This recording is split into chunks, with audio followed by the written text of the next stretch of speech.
Good afternoon. What did you learn yesterday? Anything new? Anything old? What do you remember?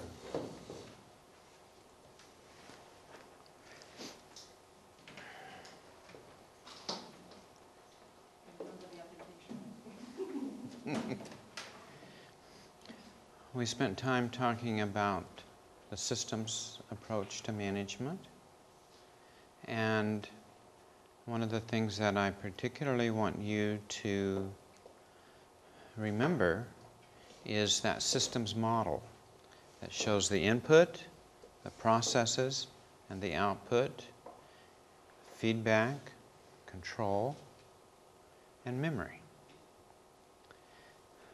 Of probably greatest importance is the processes that go on, because we're going to spend a lot of time talking about those processes. But we also need to remember and understand the control part of the system. Today we're going to talk more about the control part, and probably the most important part of our operation and our operations management, and that is the menu. Before we get going, did you all get a copy of the PowerPoint that I sent to you last night? Have you looked? Has anyone gotten it?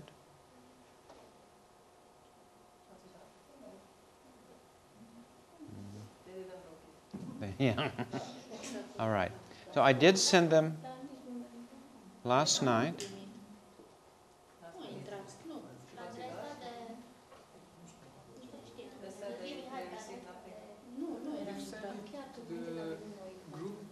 Yes, I sent it to the group address. Okay. Yeah.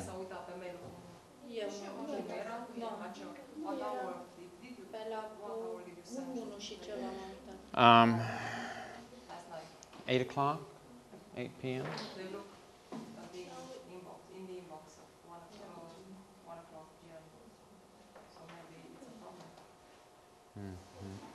I will send them again tonight. Maybe they send it to me also. Yeah, that would be helpful to know. I send it from my inbox. I want to tell you a secret. It's between us.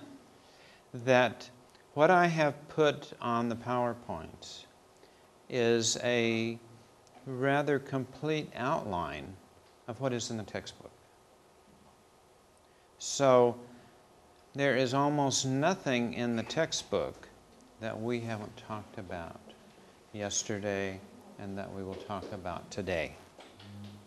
So I think that that will be very, very helpful for you. One other thing, in a time of not thinking, when I arranged the schedule, I left out what I think are two important chapters, and we will provide handouts for those as well. And we're going to put them in order. And so the dates, again, may not necessarily correspond with when we do it, but we will maintain the order so that we will not get out of order. All right. Today we're going to be talking about the menu. And the menu is a means of communication between the food service and the customer, letting them know, the customer know, what is important, what is the really good things that they provide on a daily basis. Now, the example that I have on the screen is very, very simple.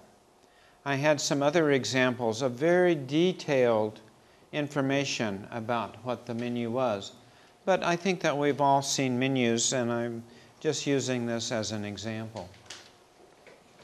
Now, in terms of an introduction, the global understanding as it relates to the menu. The menu is the primary control for the food service system and impacts all components of the system. So, it's a control that influences everything that's happening in the system, from inputs, including the food that we need to purchase, the equipment that we need, the skill of the cooks, what kinds of skills that they need, what kind of space we're going to need. So when we do layout and design of equipment, of a facility, one of the first things that we look at is the menu, to know exactly what kinds of equipment are going to be necessary and some optimum arrangements of those pieces of equipment. So the menu is a control. And it establishes the inputs, as I indicated, for the system. And for each component of the system, input, process, output, it is the primary factor that controls the operation of that subsystem. In addition, the menu is a major influence on the budget in terms of, again, the kinds of foods that we're going to buy, the skills of the employees that we are hiring to prepare that food. So it influences our budget considerably. And it influences the personality, or reflects the personality of the organization. So in your menu, you will have items that are unique to your operation. Yesterday I used the word a signature menu item.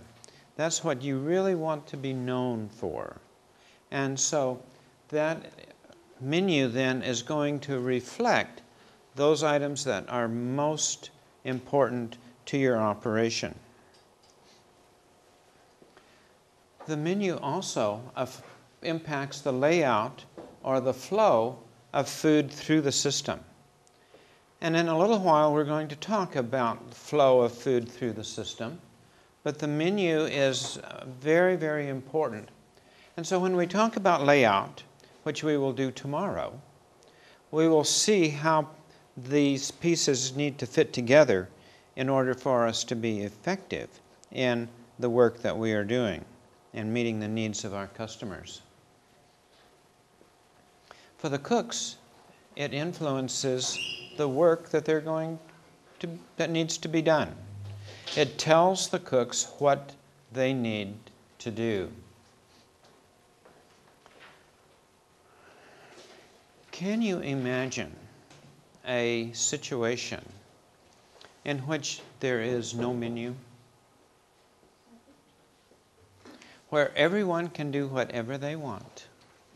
And as a result of that, is everyone going to be happy? Probably not. I need to tell you a story, a true story, of a tour group of which I was a part. There were 2 coaches, about 120 people in this tour group. The leader of the tour group was taking us through a very scenic part of northern United Kingdom, and we came upon a wonderful little country inn. The leader said, that would be a nice place to eat. And so he said, we'll stop here and get something to eat, and in 30 minutes we'll be on our way. If you were the cook, could you prepare, without any knowledge that this group was coming, food for all 120 people in a half an hour? What kind of a menu would you want to start out with? What kind of food do you think that little inn had? Did it have enough bread for sandwiches for 120 people? Did it have enough of all of the resources that you would need to prepare that menu that they had? It was a very, very slim, not very much variety in their menu. So it is really wonderful to have advanced knowledge of what the demand is going to be, but you need to have a menu that is going to meet the demands of your group. And hopefully you'll never have a situation like this, that you will be flooded with 120 people all at the same time who are in a hurry to eat so they can be on their way. So the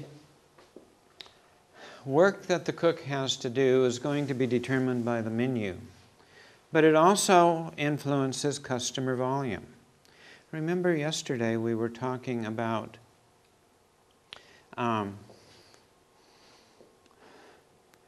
the recipes that we have that go onto our menu.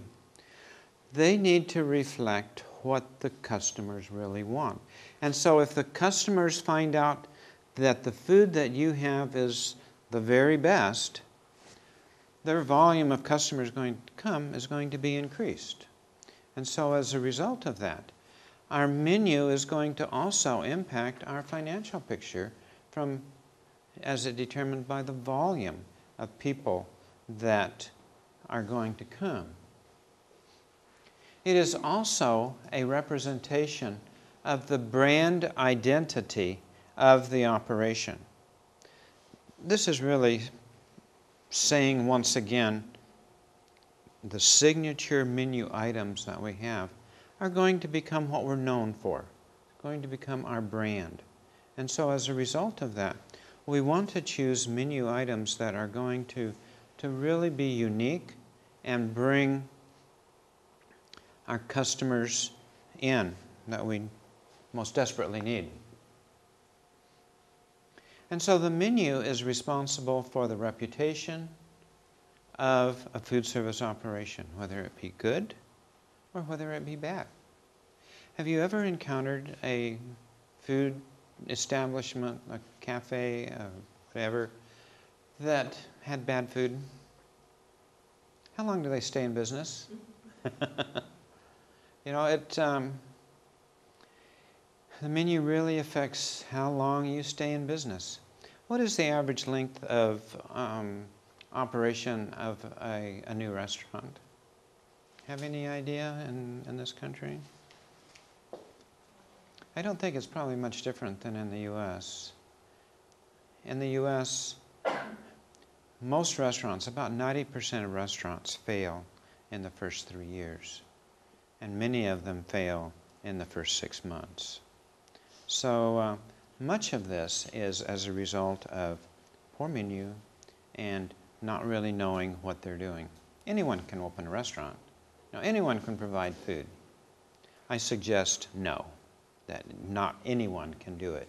It takes an individual who has knowledge. Any individual can get that knowledge, but then they have to apply that knowledge to provide the kind of operation that is going to bring sustainability to the operation so that it will operate for a number of years, many, many years, compared to 6 months or less.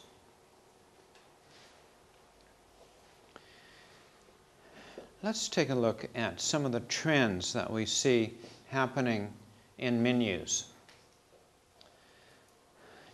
Do you know what is meant by globalization? Another term might be we're all members of a global village. And so what happens in one part of the world is going to influence the rest of the world. And as a result of that, by individuals traveling, by individuals being introduced to other cultures, the food of those cultures is being accepted by many. And so these cultural foods represented in cultural restaurants are very, very popular. A few years ago, I was introduced to a Turkish restaurant. I'd never been to a Turkish restaurant before. I loved it. And I said, let's go. But we don't have very many Turkish restaurants in the United States. Do you have Turkish restaurants here in Romania? No? Maybe the soft parts. Yeah, okay, okay. What ethnic restaurants do you have in this area of Romania? Chinese restaurants. I'm sorry? Chinese. Chinese. Chinese restaurants are all over the world. Globalization. That's globalization, yes. Any other kind? Italian, yeah, okay. What is characteristic of a Romanian restaurant serving Romanian food? What are the signature menu items?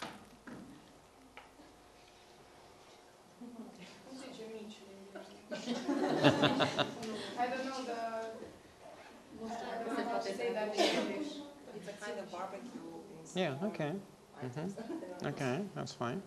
So, if you were opening a food service, would it be appropriate for you to include Romanian kinds of foods that Romanians want to eat? I would think so. But in terms of other ethnic foods, is this a way that we might introduce new food items to them, to our customers, so that they will want to come back to the restaurant? So, either way, or both ways, would be important for us to be effective in our operation of the food service.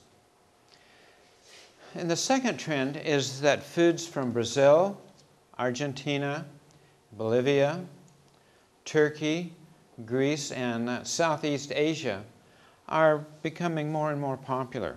So not just Chinese food, but the food from the overall area of Southeast Asia, particularly Vietnam is one country whose cuisine is becoming more and more popular around the world.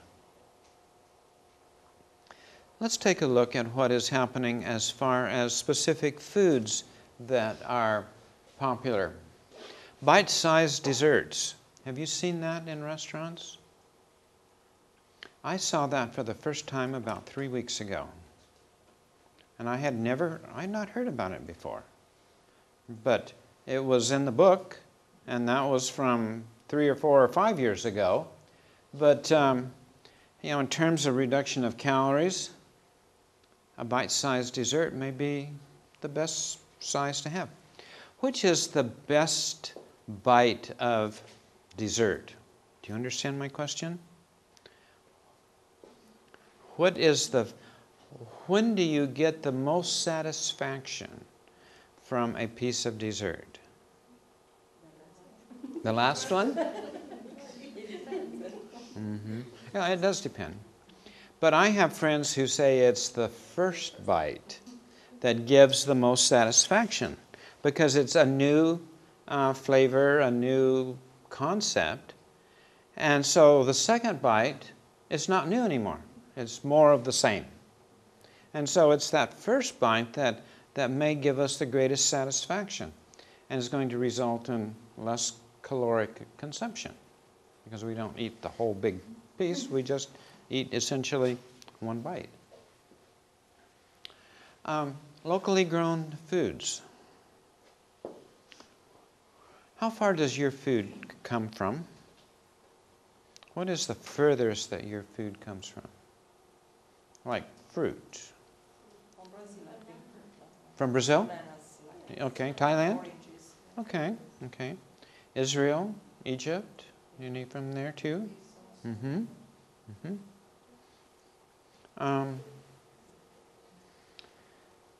But then you also grow much of the food that you need in the summer growing season, so it is not very far that the food has to travel.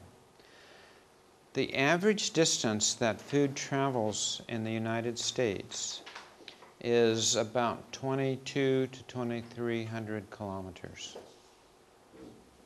That's a very long distance.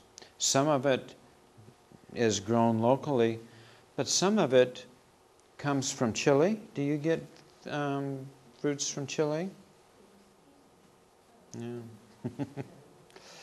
That's one of my hobbies, is to look to see where food comes from when I go to the grocery store. Organic foods is another thing that is highly desirable. Do you know what tepes and mezes are? Mezes is associated typically with Middle Eastern food. So if you go to a Middle Eastern restaurant, a Turkish restaurant, a Lebanese restaurant, one of the things that they will typically have on their menu is a meze, which is small portions of a number of different food items. And so it gives you an introduction to a number of food items, and it's a very important thing, I think, the first time you go, to go in this direction so you find out what you like, what you don't like, and so that next time you can order, that thing that just really is important to your taste. And then specialty sandwiches are another popular menu item that we are seeing. Another factor in terms of our menu is an influence that a concern for health is having. A concern particularly about obesity. Do you have any data about the percentage of obesity in Romania? It's rising. It's rising. Yes, it's getting bigger. We are all getting bigger, not all of us, but some of us are trying to go the other way. In the United States, just in terms of overweight, about 70% of the population is overweight or obese. And so it's a very serious health issue that we have to deal with. Yeah, I hope so. Yeah. But it is happening on a global basis as well. And when you look at statistics from about 1985 to 2011, the amount of growth in terms of obesity is just staggering. And so we've got to really do something if we're interested in medical nutrition therapy, what we can do to influence people to make more appropriate choices as far as their food is concerned, so that we reduce the rate of increase in obesity.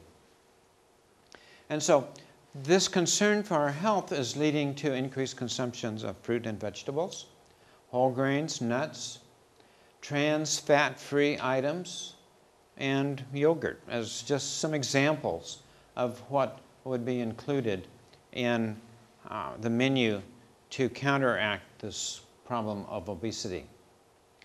And then in terms of entrees, still in this concept of health, more entrees are meatless. There are differing varieties of vegetables. We used to have maize and peas and carrots and a few others, but we see a rapid increase in the variety of vegetables that are there. Have you seen white cauliflower? Have you seen green cauliflower? Have you seen purple cauliflower? It's happening, and it's available in certain markets. So those are some examples of new vegetables that are being promoted and sold.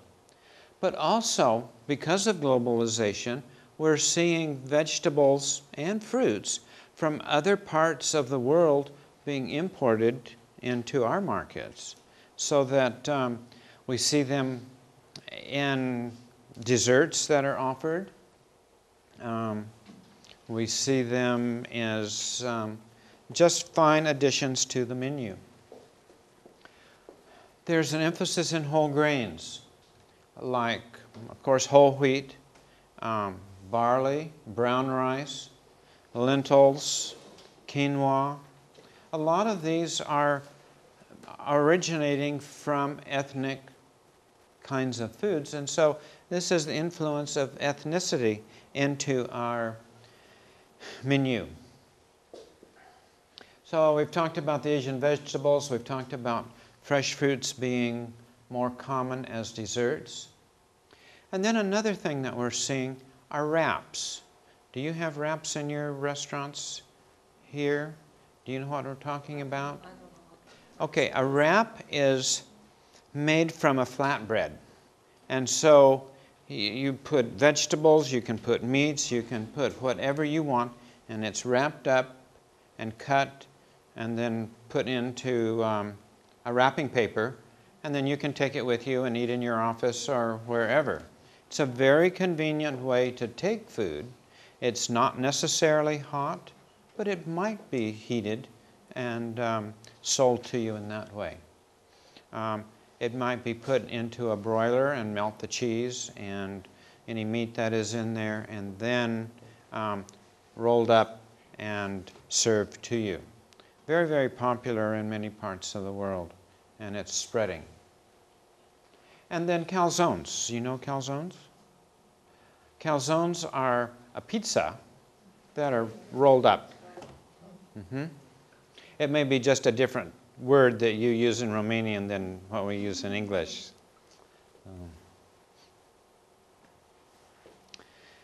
Another aspect that we need to look at is that of menu presentation. It can be very much of a sales tool. Have you been into a Chinese restaurant and they have examples, either pictures or food models of the food that they have on their menu? That's one way in which they market their food.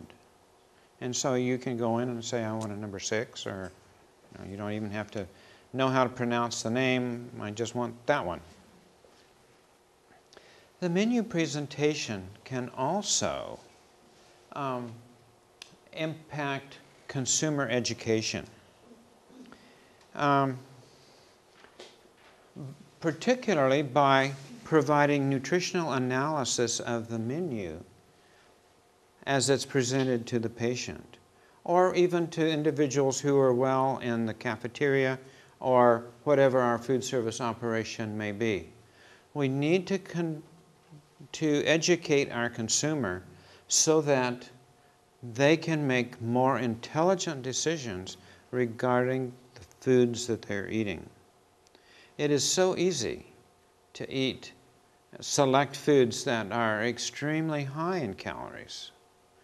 I often say, I don't see any calories, but if we look closely, there's a lot of fat, there's a lot of other things that are really contributing to a lot of calories. And the menu can also be an education tool for those patients who are on a modified diet, to help them to understand the implications of their modified diet, and that in many cases this is going to become a lifestyle issue for them, and it's going to follow them for the rest of their life. And so we need to help them to make those lifestyle changes while they're under our, our control, but we don't really control them, but under our influence. Now, particularly as it relates to healthcare, and much of what I'm talking about today is related to healthcare, but we have talked about restaurants. There are several ways in which the menu is presented to the patient. The most obvious one that's not on the wall is a menu that is just given to them, and they select the items that they want. But there's also another way, which is referred to as a spoken menu. And so a dietetic technician or a diet aide would go to the patient and talk with them, asking them, what would you like for this next meal? Or what would you like for tomorrow? One of the nice things about a spoken menu, I think, is that it gives greater contact between the Nutritional Services Department and the patient. And so you have a much better working relationship with the patient. You can find out if there are problems associated with their food before it becomes a bigger issue. So personal contact with the patient, I think, is very, very critical. The other approach that we can take in presentation of the menu is through room service. We talked a little bit about room service yesterday, but patients call the food service office when they're ready to eat. The food is prepared and delivered to the patient within 30 to 45 minutes. Is that a timely delivery time? Would you be willing to wait for up to 45 minutes for your meal? If you're hungry right now, I really want to eat now. And so maybe what we could do is to plan our room service menu in such a way that the food does not take that long to prepare. Another factor is going to be what is the distance between where the food is prepared and where the patient is. If they're close, the time can be almost immediate. If they're far away, it's going to take a lot of transportation time to get that food to the patient. And hopefully within a timely manner so that hot food remains hot and cold food remains cold.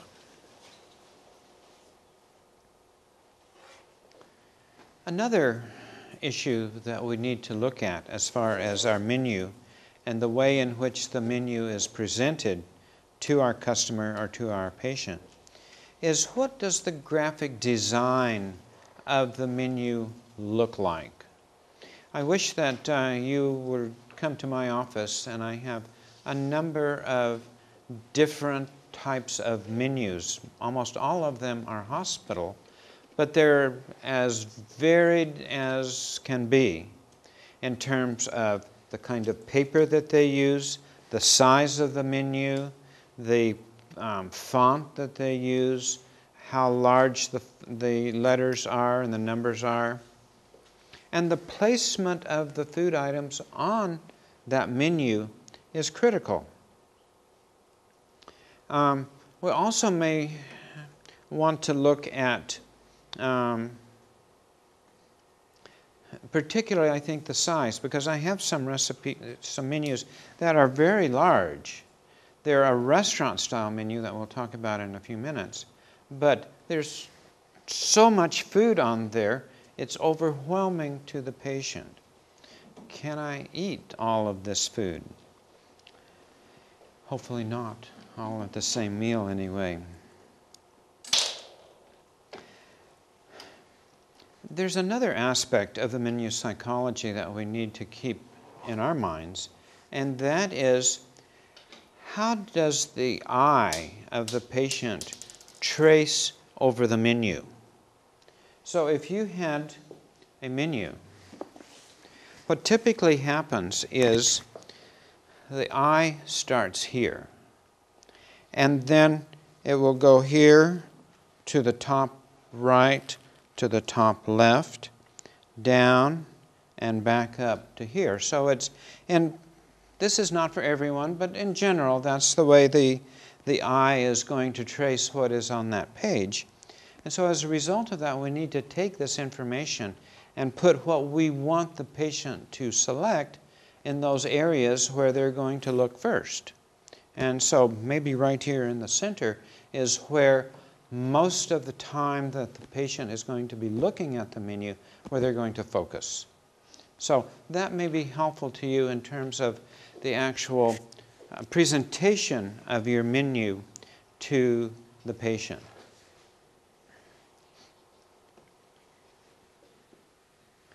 Another, and I think very important thing that we need to consider as we are involved in menu planning is the menu pattern. I also use the term skeleton menu. This is just the framework upon which the specific food items are placed. You understand that? What it is? we're going to work on a menu pattern in just a few minutes. So it's an outline of the menu categories that are offered at each meal. So it would list the entrees, the starches, the vegetables, the salads, the desserts, the beverages, the breads, and it's going to reflect the amount of variety that we're going to put into our menu. So the number of choices in each category varies according to the goals of the food service operation and consideration of nutrition. In Romania, you have a pyramid. And I suspect on that pyramid, there's information about the number of servings of each of the items on that pyramid. I would like to suggest that that would be a good place to begin in terms of developing our menu pattern, so that the menu that we are planning will automatically then represent what our ideal is as far as what should be served on the menu. So by having this menu pattern, it's going to make, I believe, our menu planning ever so much easier.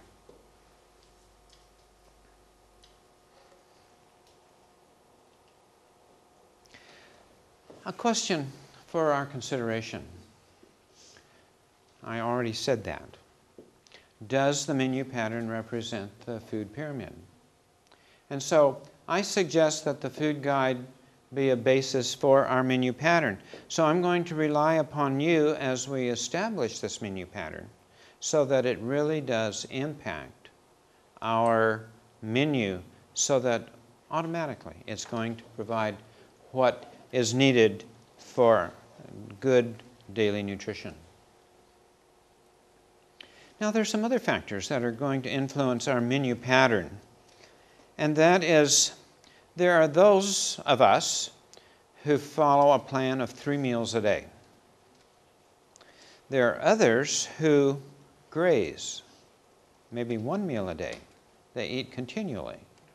Not really, but they have food that is flexible, frequent, and so as a result of that, they're eating small amounts of food many times during the day. So is that going to influence your menu writing behavior? I think so.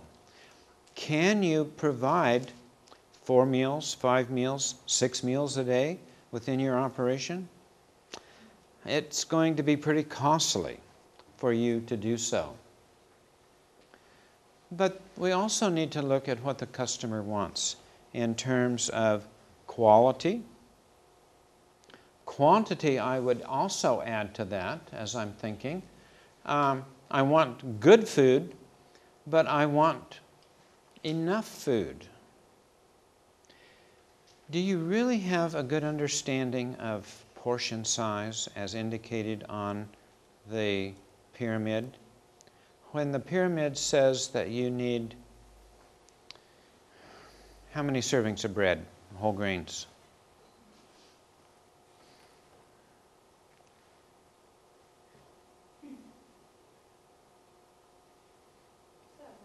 Seven? Okay, let's use 7. That would be an appropriate number from my background. So we not only want the very best, but we want it in appropriate portion size. What is the portion size of a bread serving? Is it about 30 grams? More than that? Is that what we eat, or what the basis of the decision-making is in terms of nutrition? 60 grams? I don't know. But I think that if I'm remembering our food guide pyramid, it was like about 30 grams. And so 7 servings of bread, is not really that much. Well, when I say bread, I'm talking about whole grains and cereals and that kind of thing. when I was little, I used to like my parents to buy little boxes of cereal.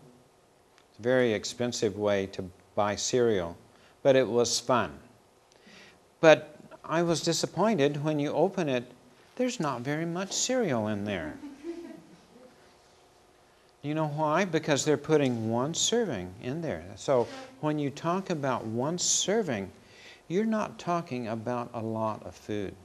And so I think a very interesting research project would be to really measure the amount of food that I eat or you eat or our customers eat, and see, really how many calories we're getting. And I'm sure you've already done this. And flying over here, the food that is provided in the airplane is not a large amount of food, but it is equivalent to what is stated in terms of the food guide pyramid as one serving. So you don't really get full, which is what I'm accustomed to, with just one serving. It may take 2 servings or 3 servings. And so when we help ourselves to food in a self-service restaurant or at home, are we following the portion size of the food pyramid? I suggest we're probably not. We're getting a lot more calories than what we think we're getting. Then there is the single-use menu, primarily associated with special events or holidays. In schools, universities particularly, where there is a functioning food service, there's what is referred to as a monotony breaker. Let's do something different every once in a while. For example, one of the monotony breakers that I have used is to borrow the concept from various restaurants and repeat it in our food service. So an Italian, we'd have an Italian night. That would be a reflection of a popular Italian restaurant from the area. Or it might be Lebanese, or it might be any other kind of ethnic food that would be different from that cycle menu. Probably one of the most difficult aspects of the cycle menu is when the customers can predict by looking at the calendar, saying this is Tuesday and this is what the menu is going to be automatically. They don't even have to look at the menu, they just know.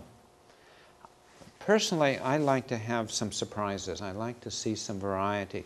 So a cycle menu is easier to prepare, but when I was in college, our food service director followed a single-use menu. So every day, one of the supervisors was preparing the menu. She was do it several weeks in advance for purchasing requirements, but there was never a day where the same food combinations were served. And so that's one way to eliminate monotony, but it's another way to take up just a lot of time on the part of the planner for the menu. So I recommend a cycle menu of sufficient length so that the customers don't get to the point where they're predicting what the menu item is by looking at the day of the week.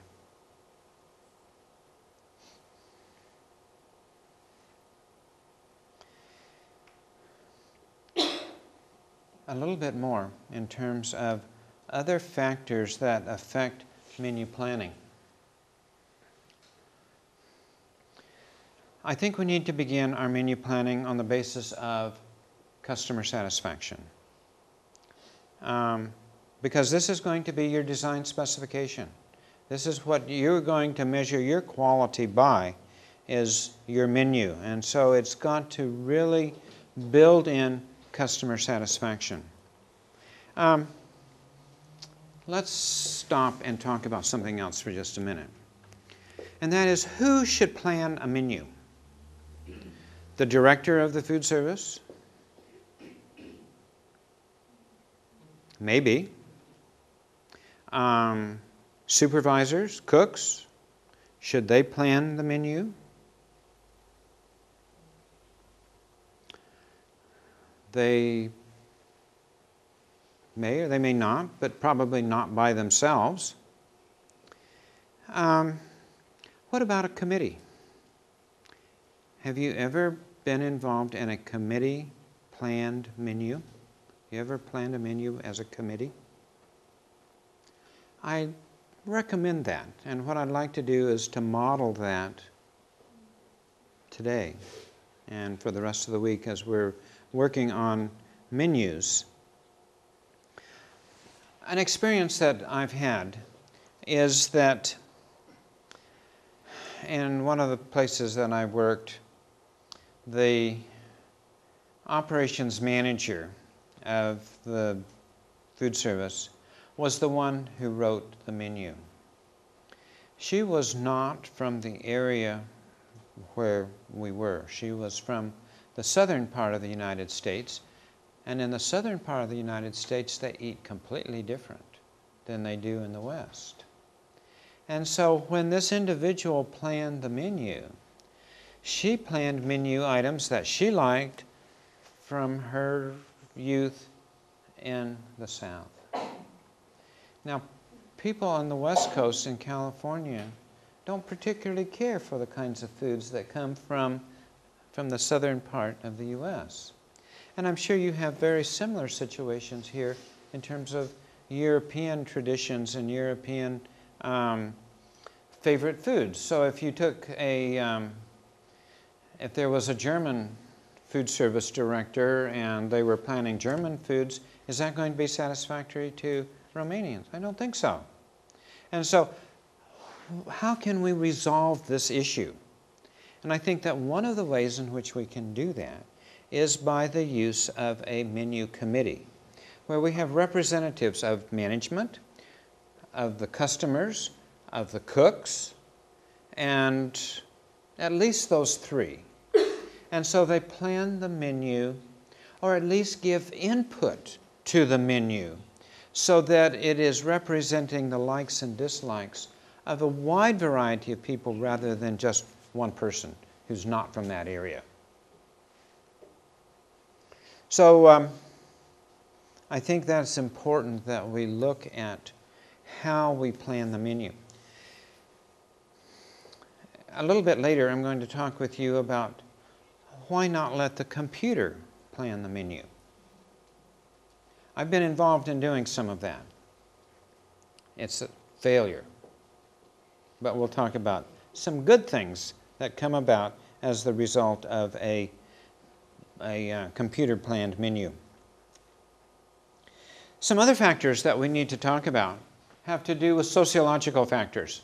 And we've kind of been talking about this in terms of customs, mores, the values of different individuals, ethnic backgrounds, and nationality or regionality as being very important. And so that we are including all of those in our menu.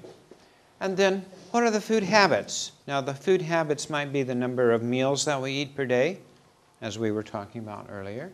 But food habits may also involve having a very small breakfast, a medium-sized lunch, and a very large dinner.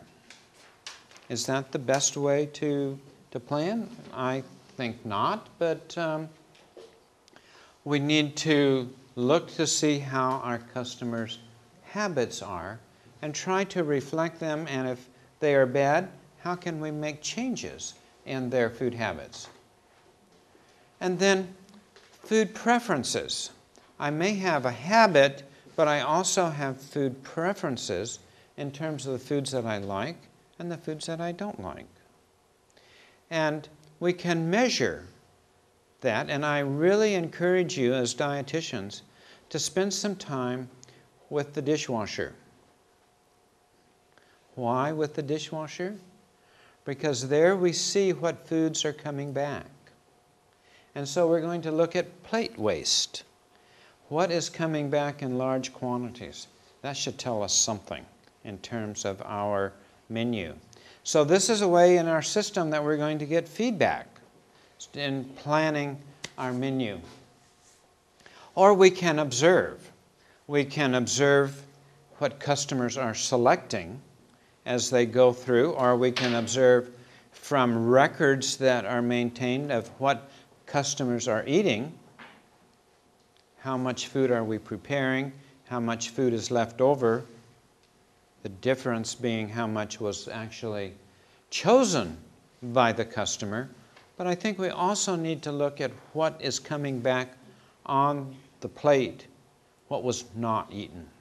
That's going to give us good information about how our food is being accepted.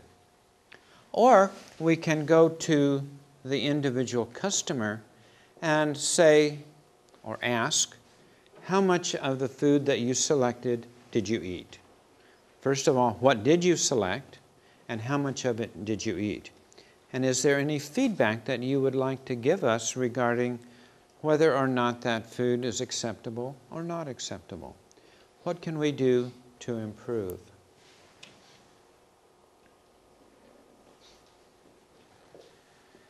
More factors in menu planning. Will we ever get to the end of this? Yes, we will. There's one other factor that I think is important, and that is the influence of government. Government is a control from our model, from our food systems model, and that they are functioning within the environment. And so this is an example of how the environment influences what we do within our operation. In many cases, it's the government who is paying for the patient care.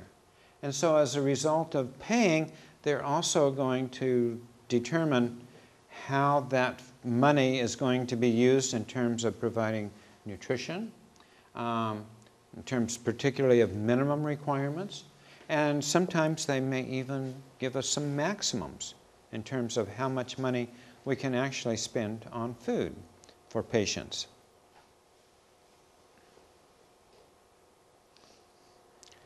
Are there any other questions that you have at this point? We've been going about an hour, and what I'd like to do is to spend just a few more minutes, and then we can take a break. And then I have just a little bit more that we'll present as far as didactic material. And we'll be done with didactic aspects for today, but then we'll begin working in a practice setting in terms of menu planning.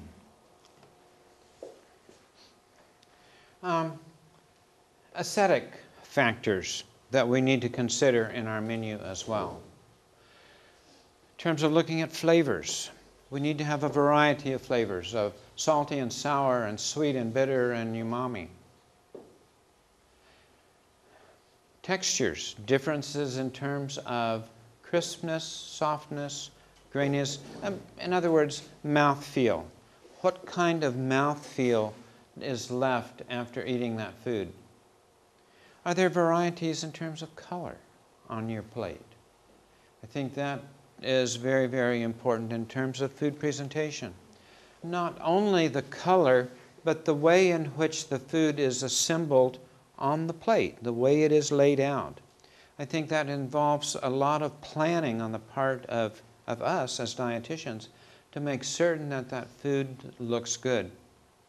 I often talk about the way that some servers, particularly in preparing patient food on a patient tray line, what happens is that food crash lands on the plate. And when it comes, it just goes splat on the plate and it scatters everywhere. And so it crash lands. And so have we really maximized the appearance of the food that we're preparing to serve to our guest? Would we do that at home? Would we do that in a restaurant? There's no reason for us to do it on a patient tray line. We need to make the tray look, the plate on the tray, look as appetizing as possible. And then hidden down underneath there is shape. And that is another factor. Do you want everything on your plate to be the same shape? I don't think so. So we want some circular, we want some cubes, we want some cones, we want a number of varieties of shape that are going to help us. And then, almost finally, management decisions. These are decisions that are going to be pre-made, that are going to help us control money, for example, in terms of food cost. What kind of a standard are we going to set as far as how much we're going to spend for food? So for every unit of money that you are able to use, or for every amount of money that you get from sales, 30 to 40% of that would be a typical range for the cost of food. Let's talk about that for just a moment. When we have, let's say, 50% food cost, that is saying that for every unit of money that we take in, half of that is going to pay for the food. Then the other half is going to be used to pay for labor and for utilities and all the other things that need to be paid for. So if you have a 50% food cost, are you going to have really high quality food items?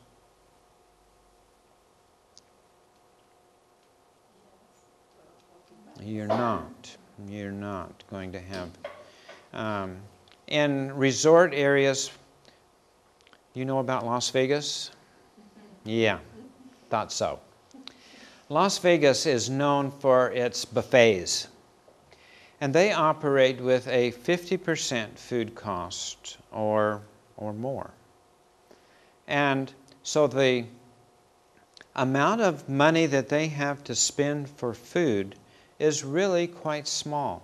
So you don't find expensive cuts of meat, you don't find expensive breads, you don't find a lot of vegetables. The vegetables that you may see are very poor quality. For example, green beans may be irregularly cut. They may have stems on the end. Not really acceptable kinds of food. The desserts they have are gelatin. Most of the desserts that they have are very simple cookies or cake.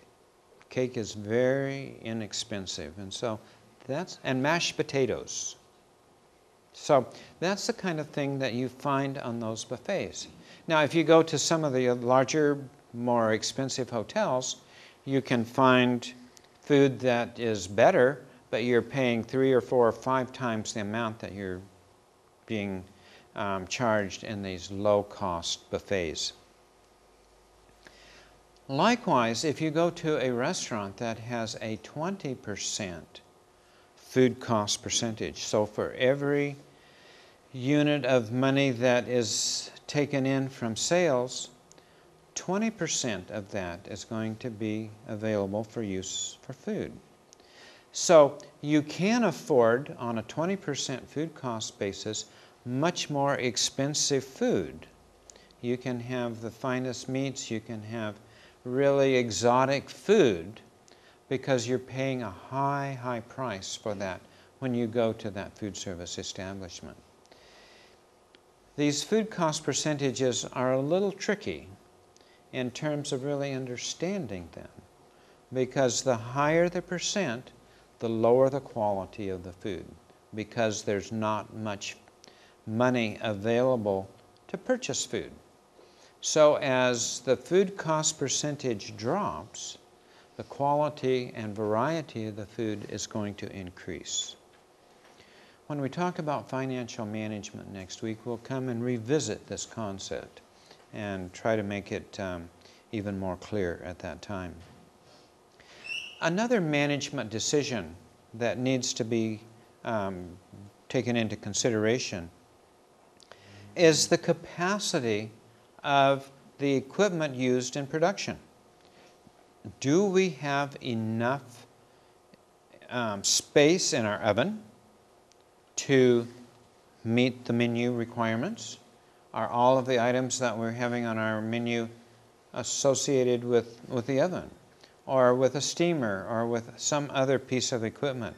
So do we have the capacity to meet that menu? And do we have the capability? The difference between this is when we talk about capability, we're talking about our ability to actually prepare that menu. Do we have cooks that are skilled in making that menu item? If not, we don't have the capability of making that food item, and so it needs to be removed from our menu. We also need to look at the type of service, and I have not talked about that here, but I'll give you some examples. In military academies that I'm familiar with, military schools, often what happens is that all of the soldiers come into the mess hall or the dining hall at one time. No cafeteria where they go through a line, but they go and sit at the table, and there is an individual, one of the peers, who has been given the responsibility of portioning the food for everyone around the table.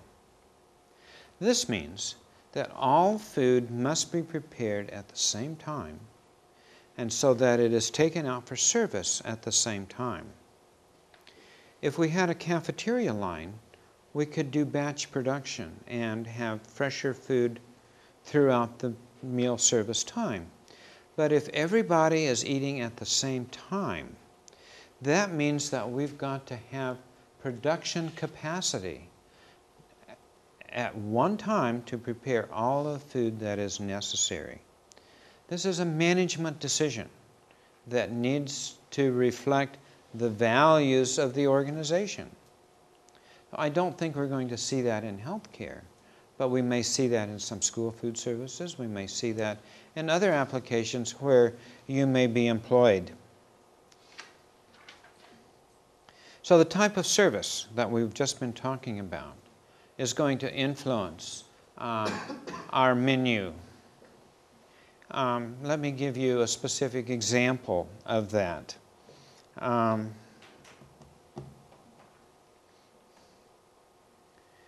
I don't know what you call them, but they are fries or potatoes that are, in the United States we call them French fries, but I'm sure in France they don't call them French fries.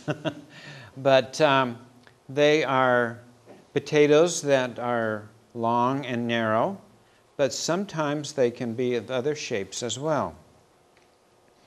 What happens when you have a crisp fried potato and you put it on the patient tray, on the plate, and you cover that tray as it's delivered to the patient? What happens to those crispy fried potatoes? They lose their crispness. Yes. And so if we have a type of service for our customer where the food is going to be covered, is fried potatoes going to be an item that we want to put on our menu? Another example is toast. What happens to toast as it sits around for a little while? It gets cold. It gets hard. It becomes unacceptable. Is it appropriate for us to put toast on a patient menu when there may be 15 or 20 minutes from the time that it's prepared until the time that the patient gets it? And I'm being very optimistic in those 15 or 20 minutes. So if there are some things that we cannot do as a result of the food production system, maybe we need to look at some substitutes rather than putting these food items on our menu that just don't work. We could substitute muffins or other kinds of breads that can go that are appropriate for breakfast, but they're not heated, they're not toasted, and so they're going to bring, I think, probably better satisfaction to our customer than something that we can't do well. So consider that in your menu as well. Then finally, availability of food. There are certain seasons of the year in which food are not available. Have you seen a change over the last 5 or 6 years in terms of foods available, in terms of seasonality? Seasonality, in many cases, is gone. So we can you get strawberries throughout the year? Yeah? Mm-hmm. Watermelon? Melons and that kind of thing. So just scratch off seasonality, availability of food. It's something, though, I think that we need to look at, particularly in terms of the cost, because strawberries are going to be more costly this time of year than they are in the summertime. So something that you need to consider. As a manager, are you going to allow these high-cost exotic fruits out of season on your regular menu? A decision you've got to make. So, let's plan the menu. First of all, we're going to begin with that menu pattern that we talked about some time ago that's going to reflect the food guide pyramid. Then it's going to also reflect all of our knowledge about our customers and their socioeconomic condition. And we're also going to consider management requirements as far as cost of the food, etc. So as we begin to plan the menu, it's suggested that we plan the entree of the main meal of the day. Now, that's something that you're going to have to determine as you're writing a menu. What is the main meal? Is it the lunch meal, or is it the dinner meal in the evening? In some facilities, it's the noon meal. In other facilities, it's the evening meal. So that's where you would begin, is planning the entree for that main meal, and then go to the secondary meal and plan the entree for that. So if you plan the dinner entree, then when they are all done, then you go and plan the secondary meal. Then begin with the starch. Continue with the starch. Again, at the main meal, what starch is going to go best with the entree that you had chosen? And likewise at the secondary meal, maybe the lunch meal. What is going to go best with that meal? Then salads, vegetables, other components of the meal that are on our menu pattern, we're going to fill those in last, considering shape and texture and color and all of the flavors that are composed in our foods that we're putting onto the menu. Then plan your desserts as the last item for your main meal and your secondary meal, and then finally plan your breakfast last. My students in the past, they start with breakfast. That's maybe easy, but I think it's better to begin with the main meal of the day, because that's where we're going to really want to focus our customers' attention and to really bring them into our restaurant, into our food service in the hospital or wherever we may be on a regular basis. There's one last thing before I stop, and that is planning an emergency menu.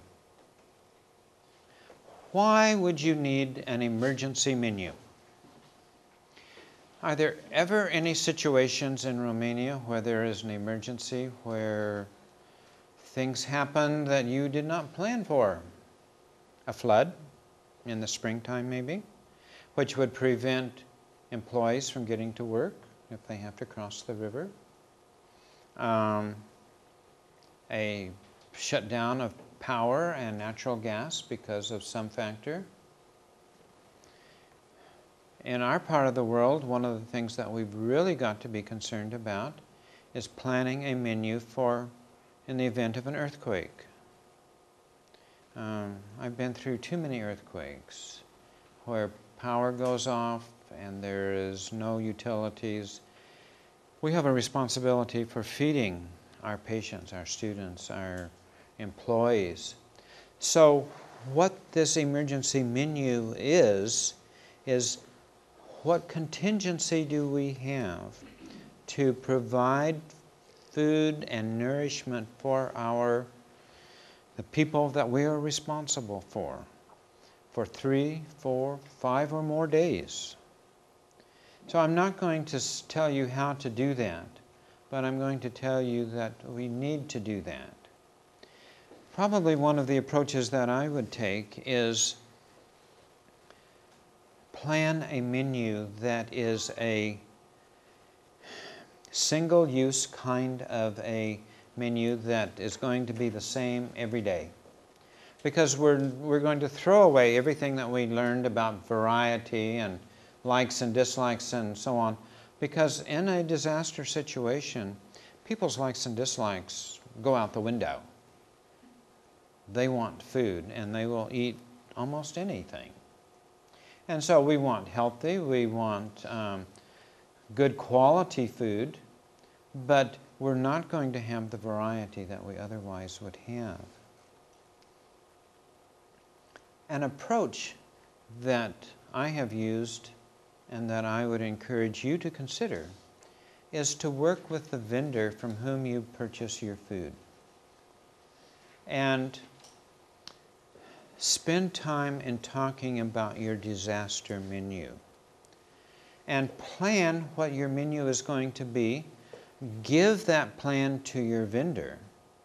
And in the event of a disaster, you do not even need to communicate with the vendor. They will automatically load that food into the truck that you have ordered in the event of an emergency and deliver it to you. So you may not be able to communicate in that disaster setting, but your vendor knows when that disaster has happened and is going to do their very best in getting food products to you.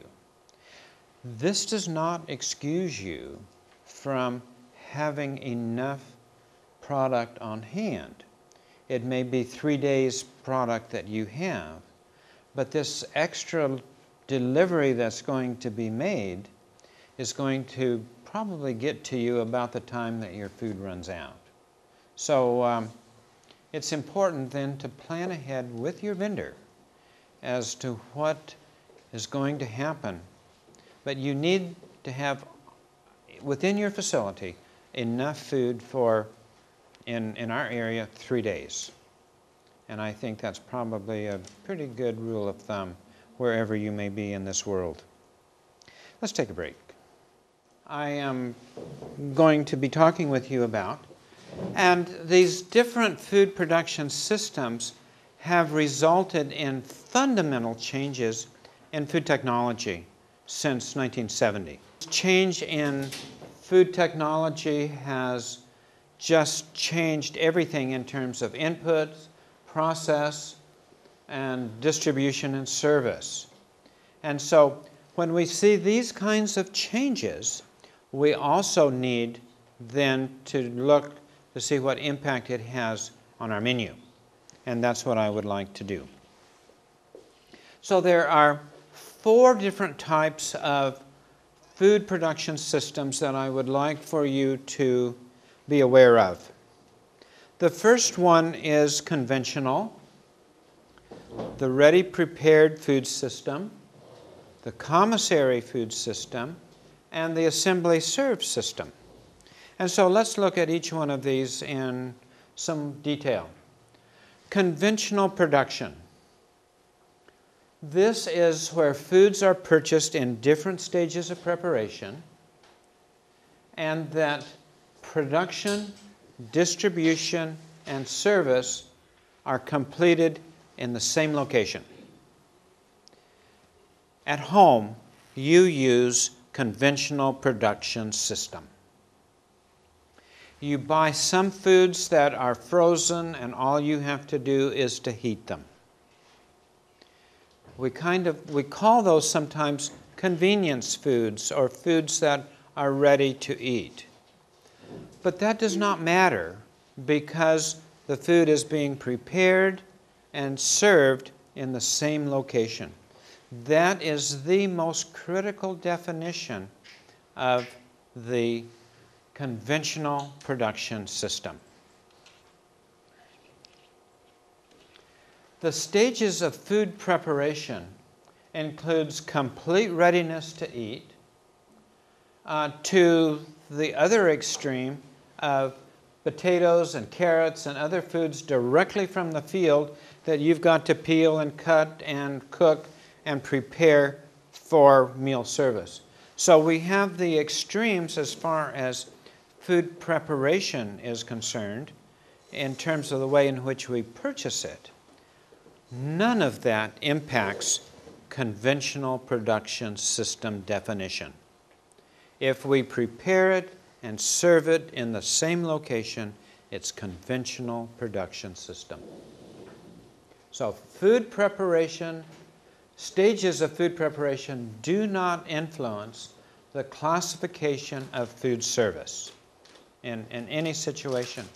And this occurs because, as I indicated a moment ago, that we tend to look at convenience or the desire for convenience foods. Foods that can be prepared very quickly. I have done a fair amount of work in Central and East Africa. And one of the things that the Africans say is, we want to know how to make foods quickly. We want convenience foods. And that's completely opposite the way that I see them, but they spend so much time in conventional production system. They want to be able to prepare healthy meals in a shorter time, is really what they are asking for. So in conventional production system, there is a direct relationship between production and service. No delay at all.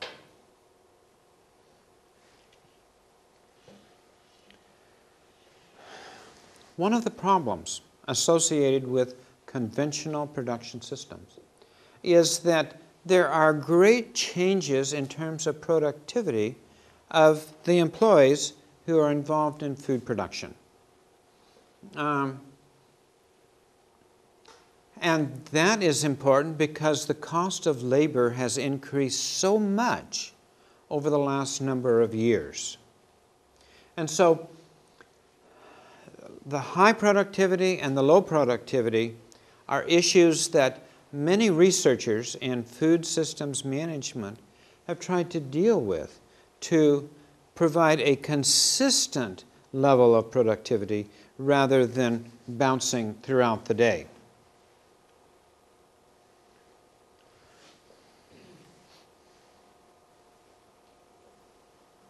I'm going to, no.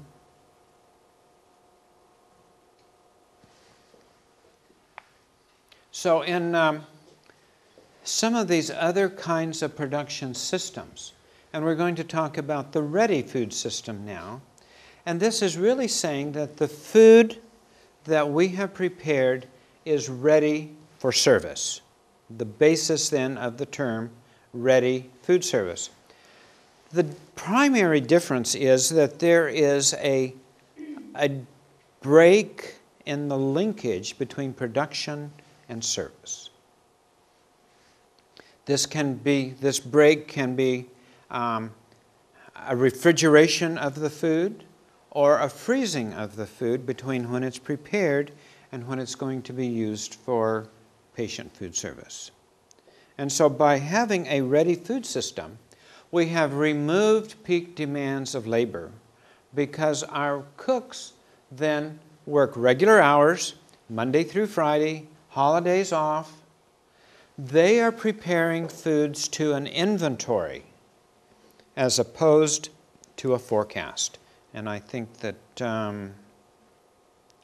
I have said that here, that production is designed to meet future needs rather than immediate needs. So we look at the future, determine what our inventory need is, we schedule production, and all of that food then goes into a refrigerator in a cook-chill system, or it goes into a freezer for a cook-freeze system.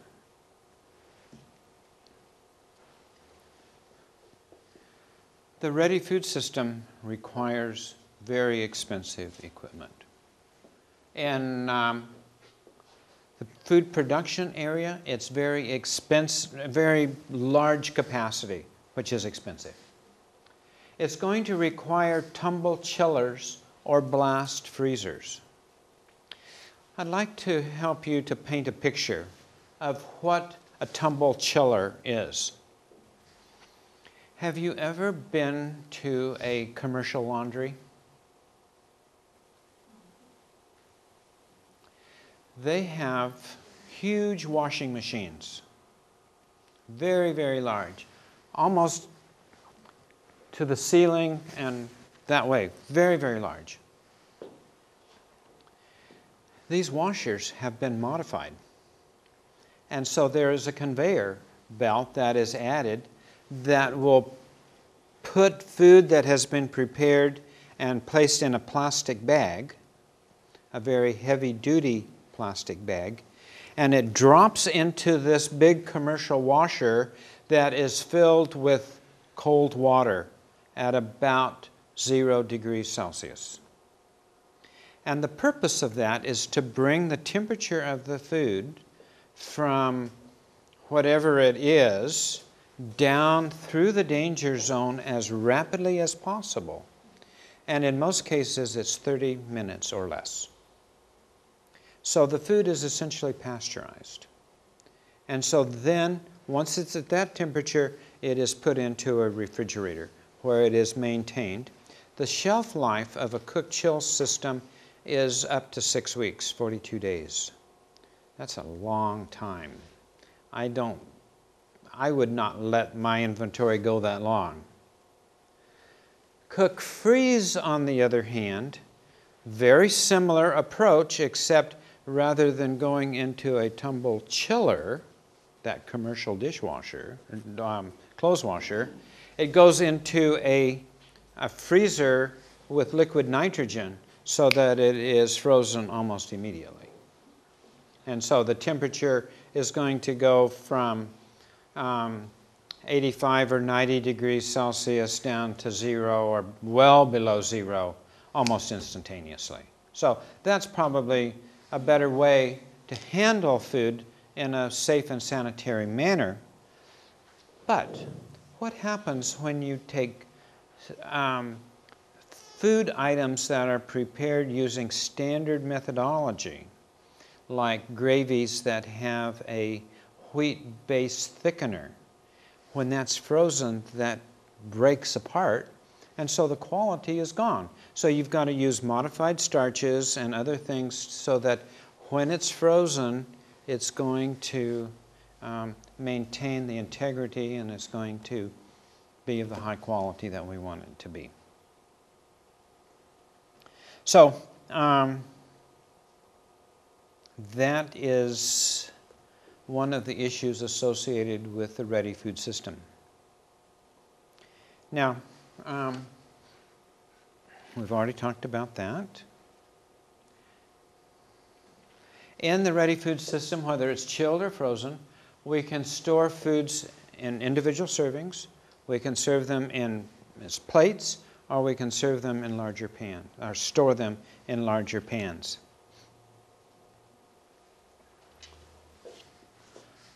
The commissary food system is the third one that we will talk about this afternoon. And the commissary system is very similar to the conventional production system, or it could be, but we have centralized purchasing and centralized production That means it all happens at the same place, with prepared menu items sent to remote areas for final preparation and service. So very large hospitals in the past have used commissary systems. There may be some hospitals or other institutions in Romania that do that. Prisons will sometimes use a commissary system. We have a mental hospital very close to us that uses the commissary system. It's a huge kitchen area that they use, and then the food is packaged, maintained at appropriate temperature, and sent out to homes that are on campus where patients are living, and the food is then portioned and served in a family style on the table. However, the commissary food system can use any of the production systems that we've already talked about. So it is not limited to a conventional production system. It could also use the assembly serve. No. It can also use the ready food system, the cook chill or the cook freeze. Now, I think that I went over a slide and did not talk about it, and I'm going to talk about it now. In terms of some of the research associated with these methods of food production, particularly the ready food system, it has resulted in reduction of labor cost to about 50% of what it was previously with the conventional production system. That is significant, I believe. It has also reduced the amount of overtime by about 25%. So the ready food system is working in terms of trying to deal with very expensive labor. But we've got to consider that there is a trade-off, because we're going to have higher expense associated with the equipment that is necessary for the ready food system. So the last one that we will really seriously talk about is assembly serve. And the assembly serve food service system will purchase all of their food in a form that is ready to eat. All that has to be done is heat it and serve it. So meat comes in pre-portioned, all it has to be done is heated. Vegetables come in, and all they have to do is to be microwaved. That's typically the way that the food is heated in assembly serve. The plate is put into a microwave oven. We'll talk more about that when we talk about menu planning.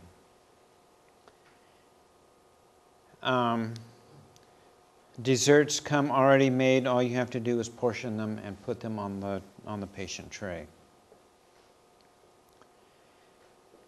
That is a system that has been used for a number of years.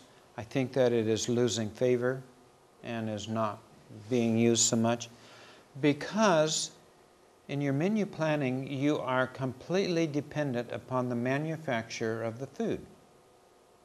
If they decide that they're going to stop making a food product and that's on your menu, which has happened, they have nothing to replace it with. And so they are in very serious trouble as far as their menu integrity is concerned. One final word about a system that is very similar to the assembly serve, and this is the kitchenless food service, in which food is purchased in a state ready to serve, just like assembly serve, but the food is heated in a convection oven for 35 minutes. So all of the food that is on the menu has to go through that oven. And so vegetables are an issue. And so the way that vegetables are handled is that they're put into an aluminum cup, about this size, but maybe about this high. It's covered with aluminum foil, but before it's covered, 2 tablespoons of water has been added to the frozen vegetable. And so it is a little microcosm of vegetables there. It goes into the oven. The water is converted to steam, and those vegetables are steamed in that closed environment. And so after 35 minutes, you take that aluminum foil off, pour the vegetables on the plate, and they are cooked for the first time just before you give it to the patient. Really, really excellent food comes out of the kitchenless concept. It has not caught on either. I did some pilot testing of the kitchenless concept at Loma Linda University when I was Director of Nutritional Services. Talked a little bit about that yesterday. And so the kitchenless food service is used a lot in extended long-term care facilities with, I think, a great deal of success. Okay? The reason that I wanted to talk about this now is that these systems impact the kinds of foods that will be allowed through that system. We talked a little bit about fried potatoes, but there are other foods that we need to consider as well.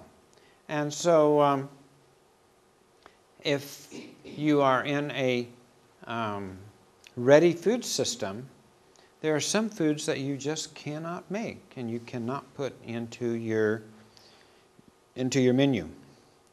I would suggest that we consider that we are planning for a conventional production system. But keep in mind, as you're planning the menu, what the limitations are in terms of quantity food production for patients where we have to deliver that food over some distance or some time so that the quality is maintained. That's, I think, essential.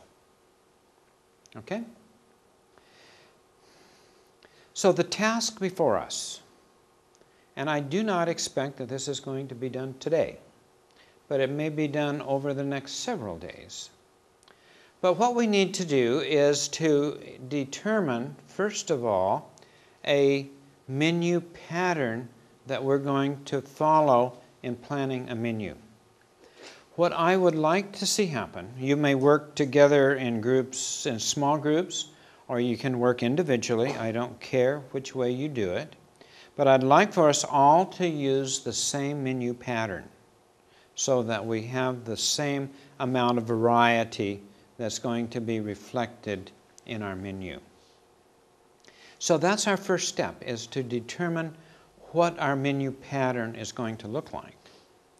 And then your task is to select food items that would be appropriate on that menu in terms of acceptability to the patient, acceptability to management in terms of cost, and in terms of quality.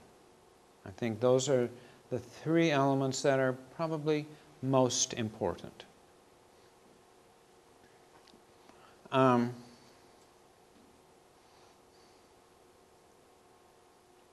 So what I would like to suggest is that we develop, first of all, this menu pattern. And what I have established here on my computer is a way in which we can all see what is being said. And I think it may be better to do it in Romanian than in English. Would you like to come and type? And see what kind of menu pattern this group comes up with as far as the varieties that are going to be planned in the menu to reflect everything that we've said today.